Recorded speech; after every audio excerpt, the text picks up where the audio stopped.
नमस्कार, Byju's exam prep IAS Hindi platform पर आपका स्वागत है।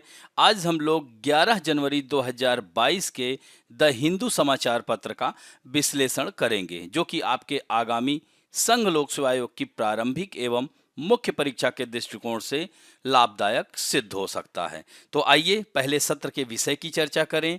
समुद्री पहल जिसकी भारतीय कूटनीति एवं शासन कला को जरूरत है। तो इसमें हम भारत की जो कूटनीति है, समुद्री एवं महाद्वीपीय रणनीति, इन सब की चर्चा करेंगे। और दूसरा है संयम के लिए बिगुल, यानी 5 राज्यों के विधानसभा चुनाव की घोषणा कर दी गई है। तो इसके लिए भारत के चुनाव आयोग के समक्ष आदर्श आचार संहिता लागू करने में जो रुकावटें हैं, या आदर्श आचार संहिता होता क्या है, यह कब लागू की जाती है, कब तक इसका प्रभाव रहता है, इन सब की चर्चा हम लोग इस लेख के माध्यम से करेंगे। तीसरा है सामाजिक प्रभाव के लिए सहयोग का उदय। तो इसमें जैसे कि फाउंडर्स हैं, गैर सरकारी संगठन हैं और सरकारें मिलकर इस महामारी के दौरान जैसे प्रवासी श्रमिकों की जो दयनीय स्थिति थी, तो उसमें यह सब संगठन आगे बढ़ करके आए और समीक्षा के लिए एक द्विपक्षीय निवेश संधि। तो यह द्विपक्षीय निवेश संधि होती क्या है, और यह रिपोर्ट अभी लोकसभा में यह प्रस्तुत की गई थी। इसमें जो रिपोर्ट में क्या सिफारिशें की गई हैं, इसमें जो क्या कमियां हैं, इन सब की चर्चा करेंगे। और अंत में पांचवा जो संशोधन जो अनावश्यक है, तो इसमें हम बात करेंगे जन्म एवं मृत्यु पंजीकरण अधिनियम 1969, जिसे आरबीडी अधिनियम में प्रस्तावित संशोधनों पर सरकार ने टिप्पणियां आमंत्रित की थी। तो इसके बारे में चर्चा करेंगे। और अंत में मुख्य परीक्षा अभ्यास प्रश्न, जिसमें 2 प्रश्नों को आपके समक्ष हम प्रस्तुत करेंगे, जिसकी उत्तर संरचना के बारे में भी चर्चा करेंगे और फिर आप लोग उसे जरूर लिखें। तो आइए पहले टॉपिक की ओर चलते हैं। पृष्ठ संख्या 6 में सामान्य अध्ययन के इसे थर्ड पेपर के अंतर्गत सुरक्षा के अंतर्गत डाल सकते हैं। The sail that Indian diplomacy statecraft need, यानी समुद्री पहल जिसकी भारतीय कूटनीति एवं शासन कला को जरूरत है और महाद्वीपीय तथा समुद्री सुरक्षा के बीच सही संतुलन बनाने से भारत के दीर्घकालीन सुरक्षा हित सक्षम होंगे। तो इसमें महाद्वीपीय और समुद्री सुरक्षा दोनों की चर्चा की जाएगी। तो प्रमुख तथ्य यही है कि जब भारतीय प्रधानमंत्री 26 जनवरी को इस बार के गणतंत्र दिवस परेड में मध्य एशिया यानी सेंट्रल एशिया के 5 नेताओं की मेजबानी करेंगे, और यह भारत की सुरक्षा गणना में मध्य एशियाई क्षेत्र की नई प्रमुखता का एक मजबूत संकेत होगा। नरेंद्र मोदी लगातार मध्य एशियाई देशों के साथ संबंधों को और मजबूत बनाने का प्रयास कर रहे हैं।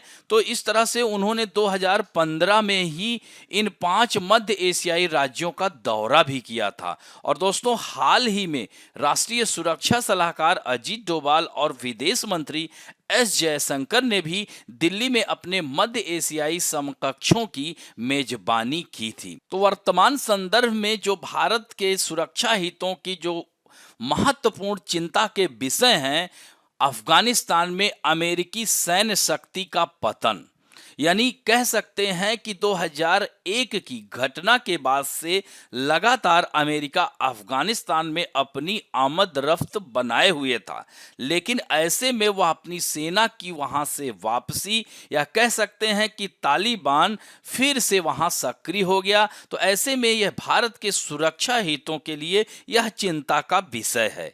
उसके बाद है तालिबान द्वारा बाद में काबुल का अधिग्रहण। तो यानी यह दोनों को अगर एक साथ जोड़ करके देखा जाए तो यह भारत के लिए उच्च चिंता के विषय हैं। और इसके परिणाम स्वरूप क्या होगा, तो पाकिस्तान और चीन के प्रभाव में वृद्धि होगी, क्योंकि पाकिस्तान में काफी अच्छे संबंध रहे हैं। इवन तालिबान को अफगानिस्तान में वह पक्ष पोषित कर रहा था कौन, पाकिस्तान, लगातार जब अमेरिकी सैन्य शक्ति वहां पर काबिज थी। तो ऐसे में तालिबान का झुकाव पाकिस्तान की ओर ज्यादा होगा और पाकिस्तान का झुकाव चीन की ओर अधिक है। तो ऐसे में पाकिस्तान और चीन, और दूसरी एक महत्वपूर्ण बात याद रखिएगा कि चीन भी अफगानिस्तान में बहुत ही ज्यादा इंटरेस्ट ले रहा है, जैसे कि वहां की खनिजों, लिथियम, इन सब की वजह से चीन बहुत अच्छी तरीके से तालिबान के समर्थन में आ गया है। अभी भारत को ऊहापोह की स्थिति से गुजरना पड़ रहा है, क्योंकि भारत वहां की लोकतांत्रिक सरकार से भारत के बहुत ही अच्छे संबंध थे। तो यह सब महाद्वीपीय सुरक्षा हितों के लिए उच्च चिंता के विषय हैं। हालांकि भारत की जो महाद्वीपीय रणनीति, जिसमें मध्य एशियाई क्षेत्र एक अनिवार्य कड़ी हो गया है, तो पिछले 2 दशकों में बढ़ा तो है, लेकिन बीच बीच में रुका है। अभी कुछ दिन पहले ही आप लोगों ने देखा होगा, हमने इसके बारे में खूब सारा चर्चा किया था, मध्य एशिया और भारत के संबंधों को।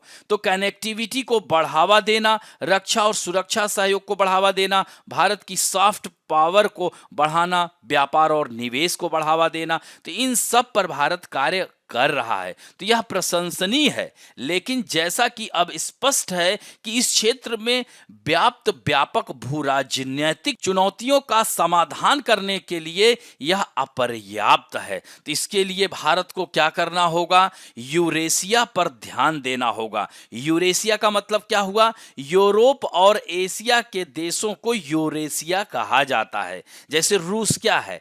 रूस यूरोप और एशिया दोनों में अवस्थित है।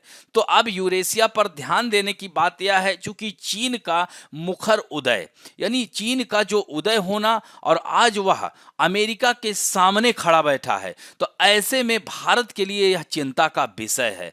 तो चीन का मुखर उदय, अफगानिस्तान से संयुक्त राज्य अमेरिका यानी नाटो की सेनाओं की तेजी से वापसी, इस्लामी कट्टरपंथी ताकतों का उदय यानी तालिबान का उदय, रूस की ऐतिहासिक स्थिरीकरण, भूमिका भी बदलती गतिशीलता, यानी हाल ही में कजाकिस्तान में रूस ने अपनी सेना भेजी वहां पर नियंत्रण स्थापित करने के लिए। इसके बारे में भी चर्चा हम लोग कर चुके हैं दोस्तों। तो संबंधित बहुपक्षीय तंत्र जैसे संघाई सहयोग संगठन, इसमें भी भारत की स्थिति अच्छी है, लेकिन इसका मुख्य सदस्य चीन ही है। सामूहिक सुरक्षा संधि संगठन, यूरेशियन आर्थिक संघ, सभी ने यूरेशियन भूभाग पर भू राजनैतिक प्रतिस्पर्धा को तेज करने के लिए एक मंच प्रदान कर दिया है। तो इस प्रतियोगिता को चीन और अन्य बड़ी शक्तियों द्वारा प्रचलित वर्चस्व के रूप में संसाधनों और भौगोलिक पहुंच के, कह सकते हैं, हथियाने की ओर बढ़ रहे हैं। तो इस चुनौती का सामना करने के लिए भारत के लिए एक प्रभावी महाद्वीपीय रणनीति विकसित करना एक जटिल और दीर्घकालिक अभ्यास होगा, लेकिन कोई भी चीज असंभव नहीं है, भारत इसे कर सकता है। तो यहां पर थोड़ा सा यूरेशिया के देशों को हम लोग देख लेते हैं। भारत अगर बात की जाए तो स्थल से और जल से, तो भारत जल से भी जुड़ा हुआ है। इधर आप देख सकते हैं पाकिस्तान से जल और स्थल दोनों, म्यांमार से जल और स्थल दोनों, इधर श्रीलंका से जल से, मालदीव है, इंडोनेशिया है, थाईलैंड है। तो इस तरह से हिंद महासागर यानी इंडो पैसिफिक क्षेत्र की भी चर्चा हम लोग करेंगे। तो इस मानचित्र के आधार पर इधर मध्य एशिया के देशों से भारत के संबंध, चूंकि कजाकिस्तान में ऊर्जा के विपुल भंडार हैं, यानी यूरेनियम का सबसे बड़ा उत्पादक देश है, और भारत और मध्य एशिया के बीच संबंध अगर देखा जाए तो बहुत तेजी से आगे बढ़ रहे हैं। तो ऐसे में भारत भी शांत नहीं बैठा है। तो यहां पर इन्हीं बात की चर्चा कर रहे हैं। पहले भारत की समुद्री रणनीति के बारे में बात। तो भारत पिछले दशक के दौरान, यानी पिछले कुछ वर्षों में समुद्री रणनीति में बहुत परिवर्तन देखने को मिला है। इसमें जैसे सुरक्षा और विकास, जिसे सागर पहल कहते हैं, इंडो पैसिफिक और क्वाड, इन्हीं को हम एलाबरेट करेंगे आगे। तो अमेरिका एक पूर्व प्रतिष्ठित नौसैनिक शक्ति है, यहां तक कि हिंद प्रशांत क्षेत्र में और भी अधिक अपनी ताकत के आलोक में अपनी रणनीतिक प्राथमिकताओं को परिभाषित करता है। और उसने कहा भी है कि समुद्री सुरक्षा, व्यापार, वाणिज्य और नौवहन की स्वतंत्रता के लिए खुले रखने के लिए महत्वपूर्ण है। तो उसका मेन जो फोकस है साउथ चाइना सी और अन्य जगहों पर चीनी क्षेत्रीय वृद्धि का विरोध करने और अंतरराज्यीय संबंधों में चीनी धमकाने की रणनीति का विरोध करने में मदद करने के लिए समुद्री सुरक्षा महत्वपूर्ण है। हालांकि समुद्री सुरक्षा और नौसैनिक शक्ति के संबद्ध आयाम राज्य के शिल्प के पर्याप्त साधन नहीं हैं, क्योंकि भारत चीनी एकतरफा कार्रवाइयों और एक ध्रुवीय एशिया के उद्भव के खिलाफ प्रतिरोध को मजबूत करने के लिए राजनयिक और सुरक्षा निर्माण चाहता है। तो सैन्य हस्तक्षेप और शक्ति प्रक्षेपण के लिए चीनी इच्छा और क्षमता पर तत्काल क्षेत्र से बहुत आगे बढ़ रही है। तो इसका उदय केवल समुद्री क्षेत्र में ही नहीं है, यह यूरेशियन महाद्वीप में भी विस्तार कर रहा है। जैसे मध्य एशिया में इसकी बेल्ट एंड रोड इनिशिएटिव जो परियोजना है, मध्य और पूर्वी यूरोप तरह काकेशस तक यह रूसी प्रभाव को कम कर रही है। ऊर्जा और अन्य प्राकृतिक संसाधनों तक इसकी पहुंच बढ़ रही है। तो ऐसे में भारत के लिए यह चिंता का विषय है। तो भारत के लिए समुद्री सुरक्षा क्यों आवश्यक है, यहां पर यह महत्वपूर्ण है। तो भारत चूंकि एक यहां पर अगर हम बात करें तो समुद्री सुरक्षा की बात करें तो भारत तीन ओर से सागर से घिरा हुआ है। इधर बे ऑफ बंगाल यानी बंगाल की खाड़ी, इधर अरेबियन सी अरब सागर और नीचे हिंद महासागर। तो तीन ओर से घिरा हुआ है, इसलिए प्रायद्वीपीय भारत की स्थिति की वजह से यह महत्वपूर्ण हो जाता है कि समुद्री सुरक्षा करना भारत की मजबूरी हो जाती है। और भारत की जलीय सीमा, जैसा कि हमने बताया कि मालदीव, श्रीलंका, बांग्लादेश, म्यांमार, इन सब के साथ वह साझा करता है। तो इस तरह से सीमा पार आतंकवाद की लगातार गतिविधियां, जैसे आप लोगों ने सुना होगा मुंबई हमला यहां पर हुआ था ना, 26/11 की घटना। तो हालांकि उसके बाद भारत ने अपतटीय और समुद्री सुरक्षा को मजबूत करने के लिए कई सारे भारत सरकार ने उपाय किए और पाकिस्तान का समुद्र के रास्ते भारत में घुसपैठ करने का लगातार प्रयास, तो वह लगातार भारत को पटकनी देने का प्रयास करता रहता है और वह भी असफल प्रयास करता रहता है, क्योंकि भारत हमेशा उसको लताड़ता है, अंतर्राष्ट्रीय स्तर पर हो चाहे स्थानीय स्तर पर हो। तो ऐसे में पाकिस्तान लगातार लगा रहता है। दूसरा जो है, सीमा पार अवैध गतिविधियां में बढ़ोतरी होने की संभावना अधिक, यही कारण है कि यह समुद्री सुरक्षा आवश्यक हो जाती है। और हिंद महासागर में अगर भारत की स्थिति देखा जाए तो 7,516.6 किलोमीटर की सीमा लेकर के बैठा हुआ है।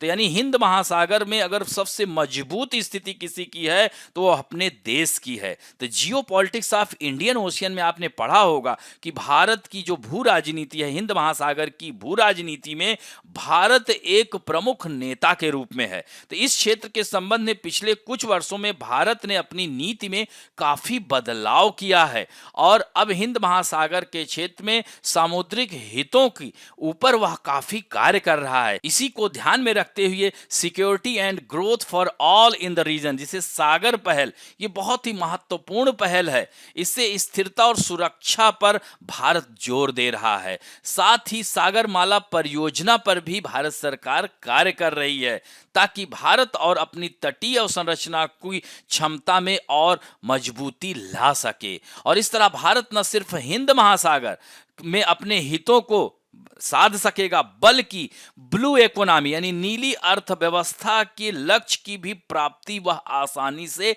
कर सकेगा। तो नीली अर्थव्यवस्था तथा हिंद महासागर के क्षेत्र में महत्व रखते हुए नई सरकार ने यानी मोदी पार्ट 2 ने बिम्स्टेक देशों को भी न्योता दिया था। और इतना ही नहीं, पहली विदेश यात्रा भी भारत ने यानी भारत की जो नई सरकार बनी थी तो मालदीव और श्रीलंका को चुना था, क्योंकि इन दोनों देशों पर चीन की बुरी नजर लगी हुई है। तो ऐसे में जो है हिंद महासागर में भारत की अच्छी स्थिति है।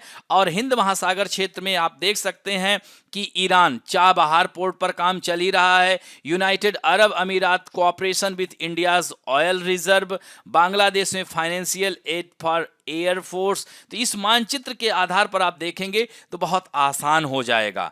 अब वर्तमान में भारत के समक्ष जो समुद्री चुनौतियां हैं तो वह सबसे महत्वपूर्ण हो जाता है। इसको आप ऐसे ही आप चाहें तो एक ग्राफिक्स का भी यूज कर सकते हैं। तो समुद्री जो चुनौतियां हैं तो उसमें जैसे आतंकवादी गतिविधियां, और इसमें सबसे ज्यादा अगर कोई है तो वह पाकिस्तान है। तो इस तरह से वह जो है आतंकवाद का दंश भारत समुद्री मार्ग के ही माध्यम से झेल रहा है। 26/11 घटना आप लोगों ने तो सुना ही होगा। तो इस तरह से 2016 में भी पाकिस्तान ने एक नाकाम प्रयास किया था, लेकिन भारत ने उसको विफल कर दिया था। तो यह हो गया स्ट्रिंग ऑफ पर्ल। तो ये बहुत ही महत्वपूर्ण, देख रहे हैं ना, चारों ओर से चीन ने भारत को अंगूठी पहना दिया है। तो स्ट्रिंग ऑफ पर्ल का मतलब ही यही है। तो हिंद महासागर में अपनी उपस्थिति दर्ज कराने के लिए चीन की एक यह भू राजनीतिक सिद्धांत है, जो कि चीनी मुख्य भूमि से सूडान पोर्ट तक यह फैला हुआ है। कहां तक? सूडान पोर्ट तक।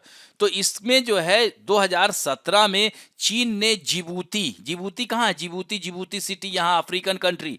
तो यह जिबूती में जो है अपनी पहली विदेश सैन्य सुविधा को शुरू किया, और वह अपने बिल्ट एंड रोड इनिशिएटिव के हिस्से के रूप में श्रीलंका, बांग्लादेश और म्यांमार, यहां पर कोको चैनल पे बना लिया। श्रीलंका में हम्बनटोटा तो सुना ही होगा।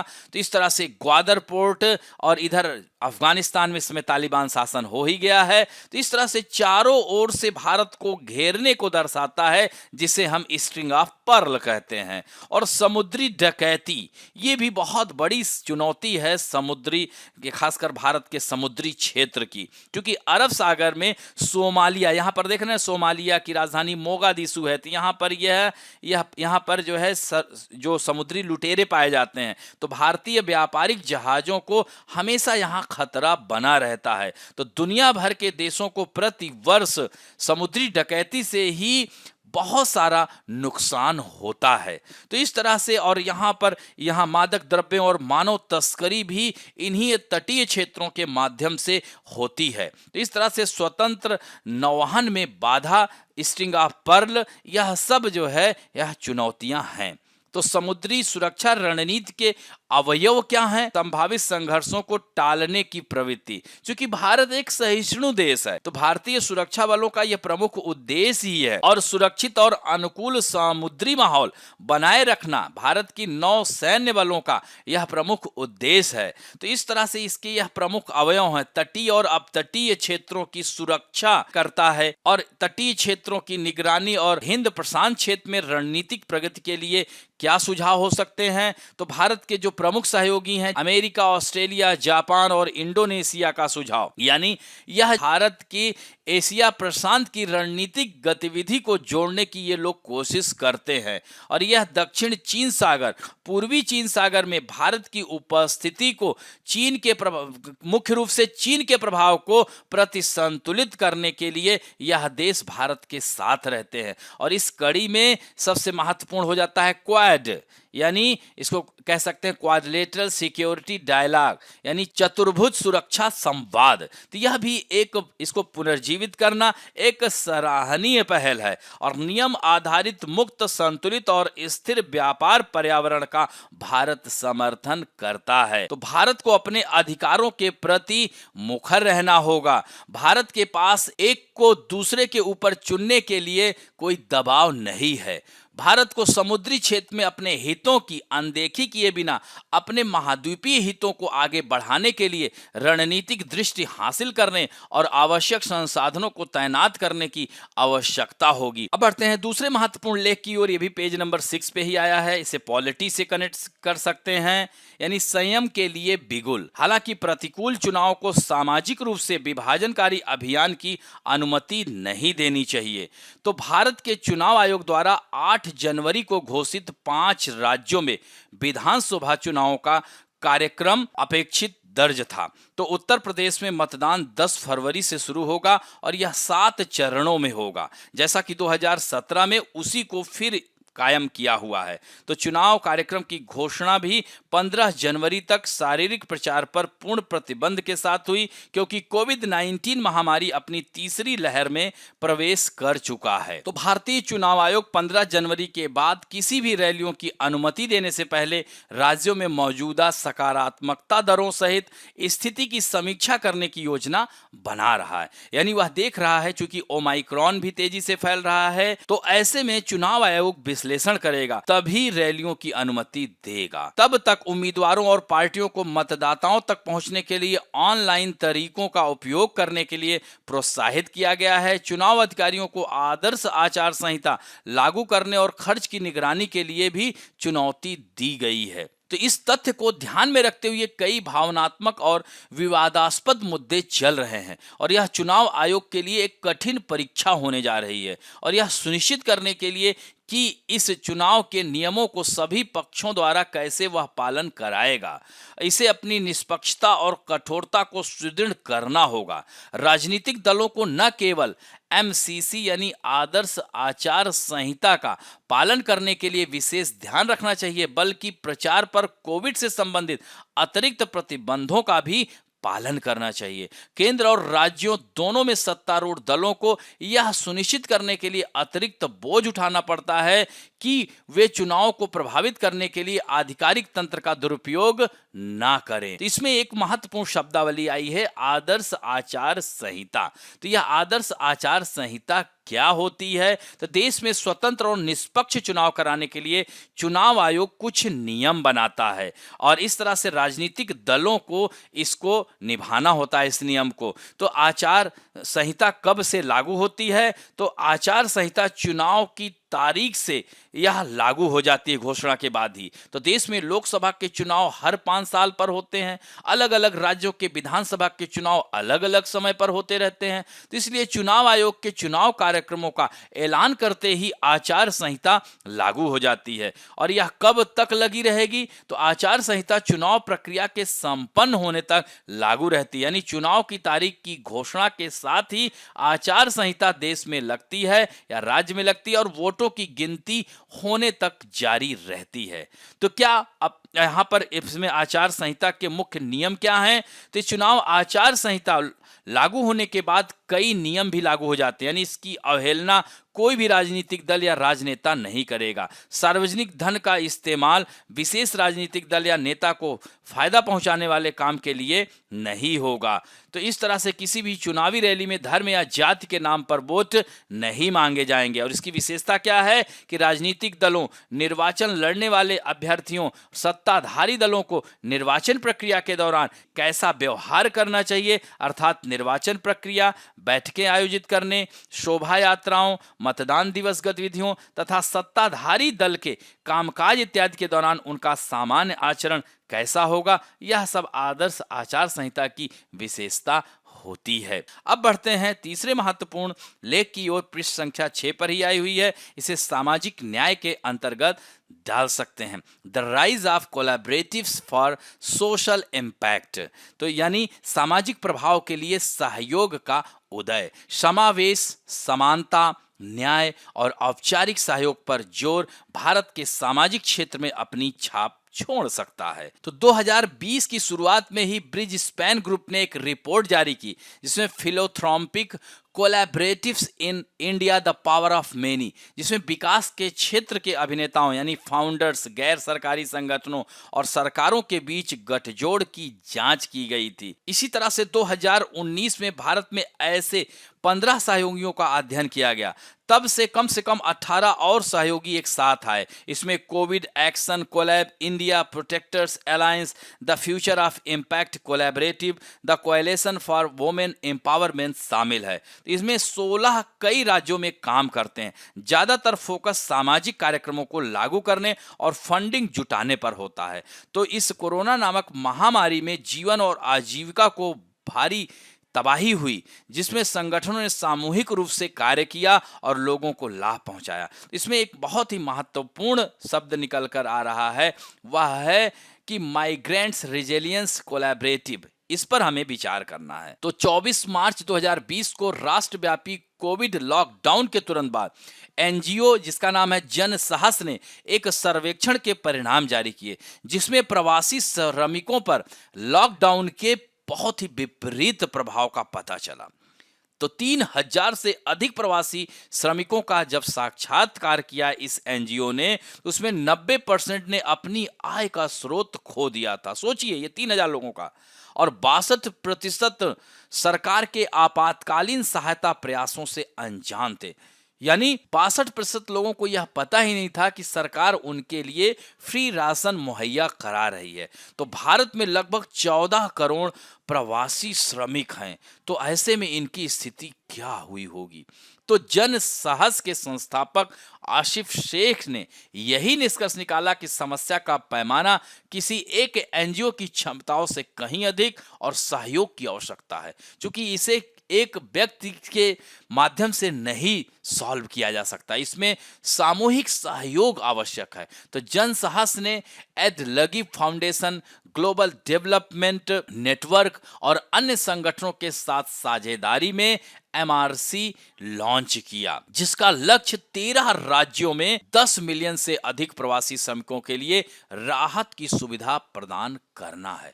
तो 40 से अधिक समुदाय आधारित संगठनों, 25 कंपनियों ने इसमें भागीदारी की। और यह जो जन साहस एनजीओ है 2000 से सामाजिक रूप से बहिष्कृत समुदायों के प्रवासी श्रमिकों पर ध्यान केंद्रित करते हुए यह कार्य कर रहा है। और जन साहस के 90% कर्मचारी उस समुदाय से आते हैं जिसकी वह सेवा कर रहा है। तो इस तरह से जन साहस ने महामारी के अलावा एक और कारक की पहचान की है, वह है सहयोग को बढ़ावा देना। यानी गैर सरकारी संगठनों के लिए, विशेष रूप से समुदाय आधारित जमीनी स्तर के संगठनों के लिए फंडिंग में काफी गिरावट आई है। तो इसको बढ़ाने की तुरंत आवश्यकता है। तो यह छोटे और मध्यम आकार के संगठनों को विशेष रूप से राज्य और जिला स्तर पर सहयोग करने के लिए प्रेरित कर रहा है। तो इस तरह से जिला स्तर, फिर जिला स्तर से ब्लॉक स्तर, ब्लॉक स्तर ग्रामीण स्तर पर भी इसको जोड़ा जा सकता है। और फिर उन्हें रणनीतिक और वित्तीय सहायता और अपने कार्यक्रमों को लागू करने के लिए एक मंच मिल सकता है। और यह सुनिश्चित करने के लिए जैसे जैसे अधिक एनजीओ और फाउंडर्स अपने संसाधनों और विशेषज्ञता को एकत्रित करते हैं, कुछ स्टार्टअप सहयोगी प्रभावी के रूप से भागीदार बनने और सामूहिक प्रभाव प्राप्त करने के लिए और कड़ी मेहनत करेंगे। तो निष्कर्षतः हम यही कह सकते हैं, पिछले 2 वर्षों में परोपकारी सहयोग में उल्लेखनीय वृद्धि को देखते हुए यह संभावना है कि निजी व्यवसाय सहित कई हितधारकों के बीच औपचारिक सहयोग भारत के सामाजिक क्षेत्र की एक विशिष्ट और स्थायी विशेषता बनाने के लिए तैयार है। तो इस तरह से भारत में यह एक कह सकते हैं कि यह एनजीओ और अन्य संगठन, सामुदायिक सहयोग, इस तरह से सभी भागीदारी करके इस समस्या से निपटारा पा सकते हैं और समाज का उदय हो सकता है। अब बढ़ते हैं पृष्ठ संख्या 7 पे आया हुआ खबर है, इसको आर्थिक विकास से जोड़ सकते हैं। थर्ड पेपर के अंतर्गत समीक्षा के लिए एक द्विपक्षीय निवेश संधि। तो इसमें हम बात करेंगे ये द्विपक्षीय निवेश संधि है क्या। 1991 के बाद ये है भारत में इसका प्रवेश हुआ। तो भारत और बीआईटी पर विदेशी मामलों की समिति की रिपोर्ट में नए सुझाव हैं, लेकिन कुछ पहलुओं की कमी है। इसी के बारे में हम लोग चर्चा करेंगे। तो भारत और द्विपक्षीय निवेश संधियों पर विदेशी मामलों की स्थायी समिति ने रिपोर्ट पिछले महीने संसद में पेश की गई थी। तो समग्र संदर्भ के तहत अगर देखा जाए तो जिस व्यापक संदर्भ में समिति ने बीआईटी के प्रति भारत के दृष्टिकोण की समीक्षा करने का कार्य किया, उसमें 3 प्रमुख तत्व थे।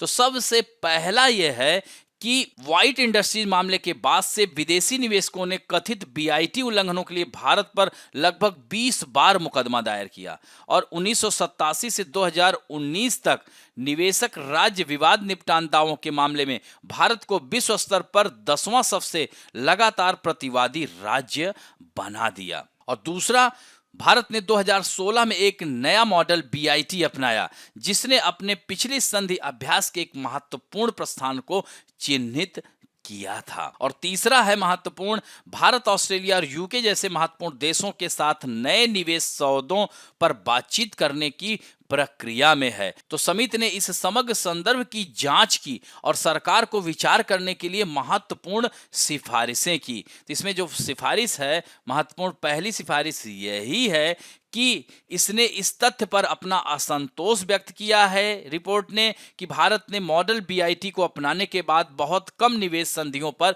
हस्ताक्षर किए हैं। तो यह अनुशंसा करता है कि भारत मौजूदा वार्ताओं में तेजी लाए और समझौतों को जल्द से जल्द पूरा करे, क्योंकि देरी से विदेशी निवेश प्रतिकूल प्रभाव पड़ सकता है।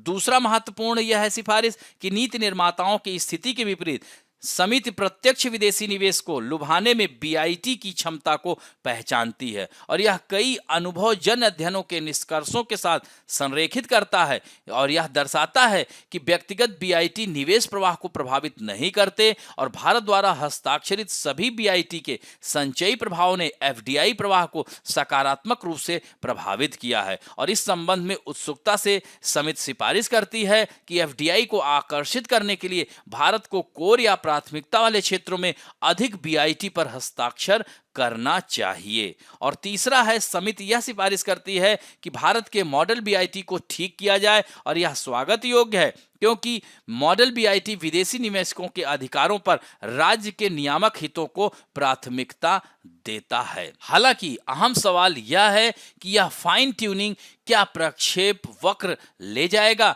तो मॉडल बीआईटी को दो कारकों को ध्यान में रखते हुए पुनर्गणना किया जाना चाहिए, यानी आईएसडीएस मध्यस्थ न्यायाधिकरणों के विवेक को सीमित करने के लिए मौजूदा प्रावधानों की भाषा को मजबूत करना जो व्यापक व्याख्याएं प्रदान करते हैं और निवेश संरक्षण के लक्ष्यों और राज्य के वास्तविक नियामक को अपनाने के अधिकार के बीच संतुलन बनाना लोक कल्याण के उपाय हैं। तो इस तरह से समिति की रिपोर्ट ज्यादातर पहले कारक पर केंद्रित है। यदि मॉडल बीआईटी को मध्यस्थ विवेक को कम करने के एकमात्र उद्देश्य के साथ बदल दिया जाता है तो इसका परिणाम मेजबान राज्य के विनियमन के अधिकार की ओर संतुलन को और कम कर सकता है। इससे भारत के लिए यूरोपीय संघ जैसे अपने संभावित संधि भागीदारों को मनाना कठिन हो जाएगा, जो पहले से ही मॉडल बीआईटी के बारे में संदेह रखते हैं। और चौथा है, समिति निवेश संधि मध्यस्थता के क्षेत्र में सरकारी अधिकारियों की क्षमता बढ़ाने की सिफारिश करती है। जहां सरकार ने कुछ प्रशिक्षण कार्यशालाओं के माध्यम से इस दिशा में कुछ कदम उठाए हैं, वहीं अभी और किए जाने की जरूरत है। तो इस क्षेत्र में सक्षम सार्वजनिक और निजी विश्वविद्यालयों की भागीदारी के माध्यम से क्षमता निर्माण के लिए एक संस्थागत तंत्र की आवश्यकता है। सरकार को अंतर्राष्ट्रीय निवेश कानून में अनुसंधान और शिक्षण गतिविधियों को बढ़ावा देने के लिए विश्वविद्यालयों में अपने सीटों की स्थापना करने पर भी विचार करना चाहिए। तो इस तरह से आगे की राय यही हो सकती है कि भारत के खिलाफ आईसीडीएस दावों का एक बहुत बड़ा हिस्सा खराब शासन के कारण है। इसमें पूर्वव्यापी रूपों से कानूनों को बदलना शामिल है। कल्पित घोटाले के मद्देनजर आपने देखा ही होगा, वोडाफोन और केयर ने भारत पर ही मुकदमा दायर किया था और इस समय देवास केएस बैंड उपग्रह स्पेक्ट्रम छीनना और न्यायपालिका की नाजुकता के एक साथ लाने में यह शामिल है। तो इस तरह से मॉडल बीआईटी की समीक्षा के लिए सरकार को तुरंत एक विशेषज्ञ टीम को इकट्ठा करना चाहिए और इस टीम में आलोचनात्मक आवाजें शामिल होनी चाहिए, क्योंकि कई लोगों के दृष्टिकोण एक प्रभावशाली नीति में शामिल हो सकते हैं। और यहीं पर चूंकि यह द्विपक्षीय निवेश संधि के बारे में हम चर्चा कर रहे हैं, तो ये क्या है ये भी जानना आपके लिए आवश्यक है। ये ध्यान रखिएगा, 1991 के आर्थिक संकट से पहले भारत द्विपक्षीय निवेश संधियों को महत्व इसलिए नहीं देता क्योंकि तब वह प्रत्यक्ष विदेशी निवेश को गौड़ महत्व वाला समझता था। फिर उसके बाद द्विपक्षीय निवेश संधियां जो है भारत में आई और फिर भारत ने विश्व बैंक, आईएमएफ जैसे संस्थाओं का दरवाजा खटखटाया। तो इस तरह से इसका मतलब यह है कि एक राज्य के नागरिकों द्वारा दूसरे राज्य में निजी विदेशी निवेश की शर्तों से संबंधित दो राज्यों के बीच अंतरराष्ट्रीय समझौता को ही द्विपक्षीय निवेश संधि कहा जाता है। और इस तरह की संधियों का उद्देश्य ही है कि निवेशकों के उपचार के लिए मानकों को सुनिश्चित करके मेजबान राज्यों में प्रत्यक्ष विदेशी निवेश को प्रोत्साहित करना है। अब बढ़ते हैं पृष्ठ संख्या 7 पे। सामान्य अध्ययन के फर्स्ट इसे समाज के अंतर्गत जोड़ सकते हैं।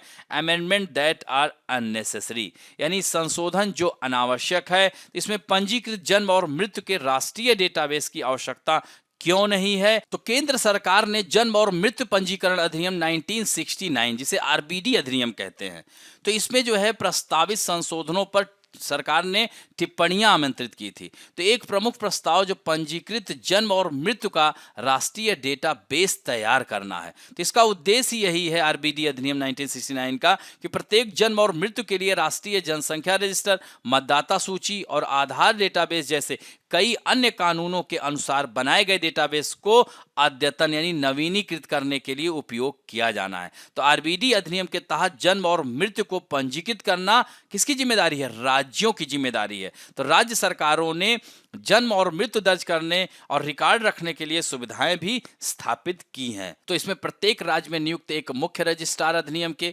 कार्यान्वयन के लिए कार्यकारी प्राधिकारी होता है। जिले और निचले स्तर के अधिकारियों का एक पदानुक्रम कार्य करता है। तो ये अनावश्यक प्रावधान क्यों है?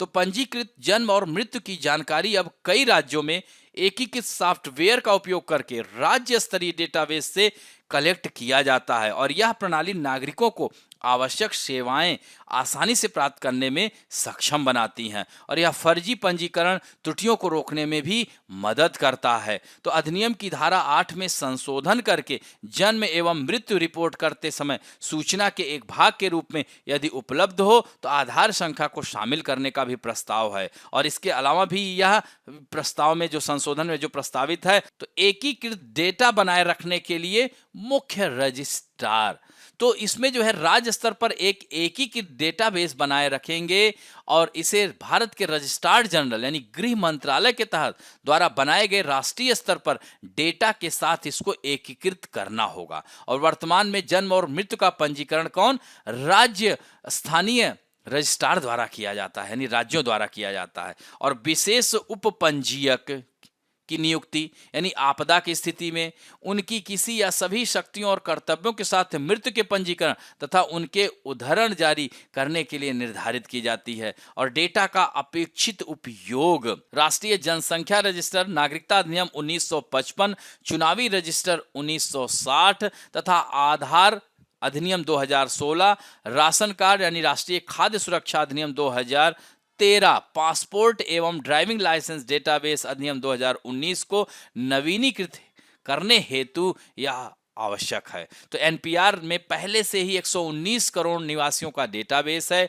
नागरिकता नियम 2003 के तहत राष्ट्रीय नागरिक रजिस्टर के निर्माण की दिशा में यह पहला कदम है। तो एनपीआर अपडेट और जनगणना के पहले चरण का एक साथ संचालन आरजीआई द्वारा किया जाएगा। तो चूंकि राज्य सरकारें जन्म और मृत्यु डेटाबेस का रखरखाव करती हैं, जिनमें से कुछ अब मैनुअल रूप से किए जाते हैं, प्रत्येक जन्म और मृत्यु के लिए अन्य डेटाबेस को अद्यतन करने के लिए आवश्यक जानकारी सीधे राज्य स्तरीय डेटाबेस से दी जा सकती है।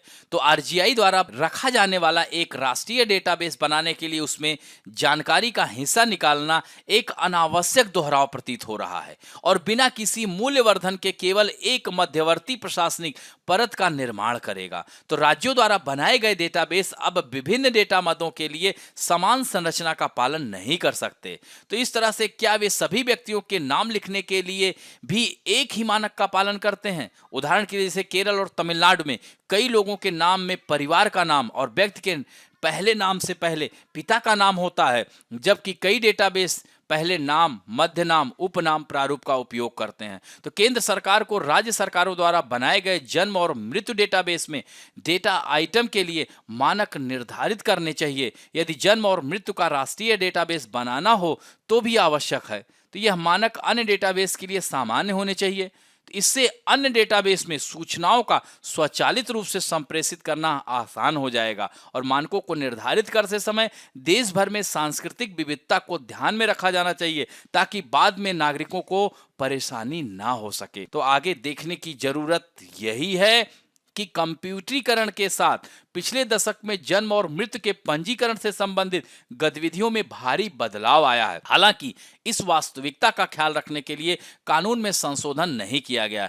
इन और भविष्य घटनाओं पर ध्यान देने के लिए कानून को अद्यतन करने की आवश्यकता है। तो विवाह पंजीकरण को इसके दायरे में शामिल करना, विवाह के पंजीकरण को अनिवार्य बनाने के लिए आरबीडी अधिनियम में संशोधन के लिए 2012 में ही संसद में एक विधेयक पेश किया गया था और यह व्यापकगत हो गया क्योंकि इसे लोकसभा द्वारा नहीं लिया गया था। विधि आयोग ने इस मुद्दे की फिर से जांच की और अपनी रिपोर्ट संख्या 270 में सिफारिश की कि वह पंजीकरण को शामिल करने के लिए आरबीडी अधिनियम में संशोधन किया जा सकता है। तो इस उद्देश्य के लिए एक और संशोधन के लिए जाने के बजाय वर्तमान प्रस्ताव में भीतर इसका ध्यान रखा जाना चाहिए था, इसीलिए इसे अनावश्यक संशोधन कहा जा रहा है।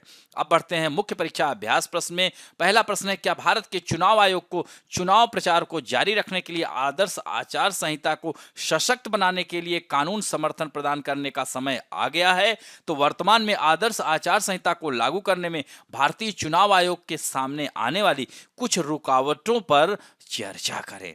तो ये बहुत ही सुंदर उत्तर इसका लिख सकते हैं। शुरू में आपको भूमिका में चुनाव की चूंकि तारीख आ गई है, इसको बताते हुए आदर्श आचार संहिता के बारे में आपको बताना है। तो चुनाव आयोग द्वारा आदर्श आचार संहिता कैसे लागू किया जाता है और इसको लागू करने में भारतीय चुनाव आयोग के सामने आने वाली जो कठिनाइयां हैं, चुनौतियां हैं, इन सब को बताते हुए अंत में सकारात्मक निष्कर्ष आपको लिखना है। और दूसरा प्रश्न है, भारत के समाज सेवा क्षेत्र के प्रदर्शन का मूल्यांकन करें और इस क्षेत्र में संगठनों द्वारा किए गए कार्यों के कुछ सकारात्मक परिणामों के उदाहरण दीजिए। तो भारत के सामाजिक क्षेत्र में औपचारिक सहयोग के बारे में बताएं। इन फाउंडर्स और एनजीओज और राज्य सरकारों की जो मदद से बनाया गया था, उन सब की चर्चा आपको करना है। इसको उदाहरण सहित देकर समझाकर और अंत में संक्षेप में लिखना है कि आगे भी और इसको करने की आवश्यकता है। इस तरह से आज का अंक यहीं समाप्त करते हैं। आशा करता हूं कि आज का भी वीडियो आप लोगों को अच्छा लगा होगा और अच्छा लगे तो प्लीज लाइक, शेयर, सब्सक्राइब करना ना भूलें। धन्यवाद।